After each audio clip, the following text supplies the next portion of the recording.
বৌমা, তুমি আমার সামনে দিয়ে যাইতেছো, অথচ তুমি আমার সাথে কোনো রকম কথা বলতেছো না।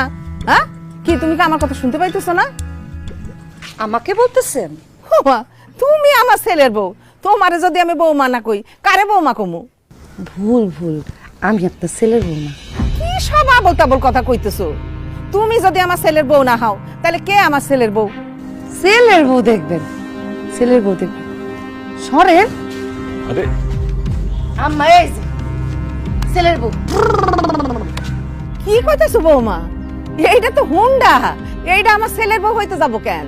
আর এই হুন্ডাই তো আপনার ছেলের বউ। একদম ফালতু কথা কইবা না বৌমা, অনেক বেলা হইছে, যাও রান্না বসাও। কইলি হইলো? আমি তো আম্মা রান্না করতে পারবো না। হুন্ডারে বলেন, আই হুন্ডা যা রান্না বসাই দিয়া, যা যা। শিরিন, তুমি কি পাগল হয়ে গেছো? হোন্ডারে কেন রান্না বসাইতে বলবো? কারণ তোমার আম্মা এই হুন্ডা যৌতুক নিয়েই তো তোমারে বিয়া করাইছে। তোমার আম্মার কথা শুনে তো মনে হয়েছে তার এই ঘরে ছেলের বউ না, একটা ছেলের জন্য হুন্ডা দরকার আছিল। আম্মা, আপনার যা কথা আপনি এই হুন্ডার সাথে বলবেন। আই হুন্ডা যা, আম্মা কি বলে দেখ, কথা শুন আম্মার কথা শুন, যা। কালকে রাত থেকে তোমার অনেক ফালতু কথা শুনছি। যৌতুক লইছি আমি।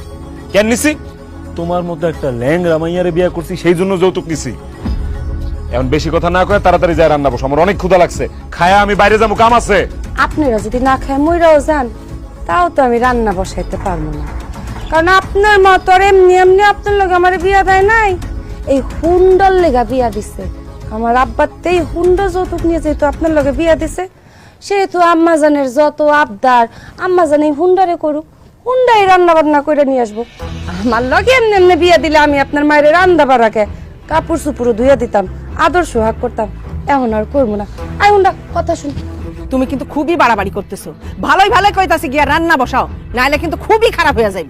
আপনি যদি হুন্ডা দিয়ে রান্না বসাইতে পারেন তো রান্না বসান, আর যদি না পারেন তা আপনি আর আপনার ছেলে মিলে রান্না করেন। মানে আমার ছেলের বউ থাকতে আমি আর আমার ছেলে কেন রান্না করতে যাব? কারণ আম্মা, ঘরের বউ তো আর এমনি এমনি আসে না, যৌতুক নিয়ে এরপরে বউ আনছে। আমার আব্বা যে এতগুলা টাকা যৌতুক দিল, নিশ্চয়ই আমার সেবা যত্ন করার জন্য দিছে। যেহেতু আমার সেবা যত্ন করার লেগে আমার আব্বা দুইটা গোলাম কিনেই দিছে আমারে, তো আমি কষ্ট করে রান্না করতে যাবো কেন? আমি পায়ের উপর পা তুইলা খাবো, কারণ আমার তো পায়ের সমস্যা। এখন আমি গোসল করে আপনারা রান্নাটা বসায় দেন। আর যদি আম্মা আমার কথা নড়চড় হয়, তাইলে খবর আছে। না না না না না না না না না না না না না।